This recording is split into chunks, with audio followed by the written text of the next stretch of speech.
साहिबा, ये फैसले जो होंगे इसमें पीपल्स पार्टी भी शामिल है, जाहिर सी बात है, क्योंकि आप ये तो कल नहीं कह सकते ना कि ये बिजली भी पीएमएलएन ने बढ़ा दी और ये गैस भी इन्होंने बढ़ा दी और पेट्रोल भी इन्होंने बढ़ा दिया, क्योंकि आप सब ने इकट्ठा कहा था ना कि हम पीडीएम में इसलिए गए थे ताकि मुल्क को बचा सकें। वजारतें आपके पास नहीं है लेकिन आप इनको सपोर्ट कर रहे हैं, लेकिन आने वाले दिनों में जो आईएमएफ का पैकेज अप्रूव हो गया ऑलमोस्ट, उसके बाद जो पैसे मिलेंगे और उनकी जो कड़ी शराइत है उससे जो अवाम को मजीद मुश्किलात आनी है, उसके लिए पीपल्स पार्टी भी तैयार है, क्योंकि जाहिर है आप अपने हलकों में जाएंगे तो आपसे सवाल तो किया जाएगा ना। जी शुक्रिया जैस्मिन।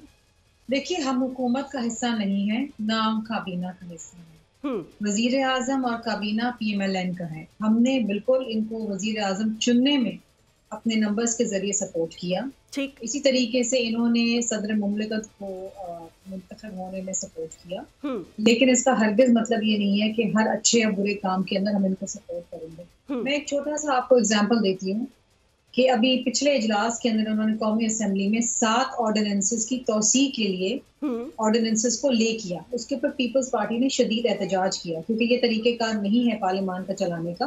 आप कानून साजी करें और कानून साजी इस तरीके से करें कि आप तमाम जमातों को कॉन्फिडेंस में लें। ये जो कवानीन है ये कमेटीज में जाएं, वहां पर इनके ऊपर डिबेट हो और फिर ये कानून साजी हो।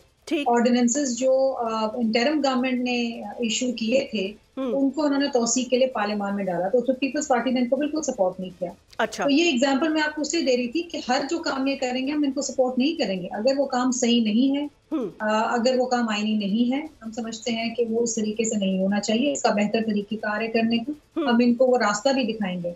जहाँ तक ताल्लुक है IMF की शराइत का, देखिए मुश्किल वक्त है आगे। कुछ अरसा पाकिस्तान में मजीद तंगी होगी, महंगाई बढ़ेगी, टैक्सेस बढ़ेंगे, लेकिन देखिए तरीकेकार ये है कि आप उन्हीं लोगों के ऊपर मजीद टैक्स का बोझ ना डालें जो ऑलरेडी टैक्स के बोझ के नीचे दबे हुए हैं।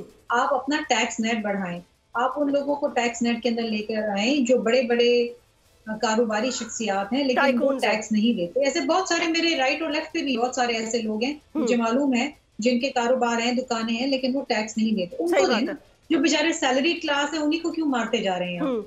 इसी तरीके से हमने अपने मंशूर में भी कहा था कि आप अपनी सब्सिडीज को रीडायरेक्ट करें। बड़ी बड़ी फर्टिलाइजर कंपनीज को, बड़ी बड़ी शुगर मिल्स को आप सब्सिडीज देने की बजाय आप किसानों को दें ताकि वो किसान अपनी काश्त बेहतर कर सके, सपोर्ट प्राइसेस दें। देखिए रिसोर्सेज वही है, इन्हीं रिसोर्सेज को आपने रीडायरेक्ट करके उन लोगों को देना है जहां पर आवाम को फायदा पहुंचे। ठीक है, अब बात ये है कि अब हुकूमत की क्या पॉलिसी बनती है, किस तरीके से वो आगे चलते हैं। मैं जरा सेनेटर मोहम्मद ओके शुरुआत हुई है।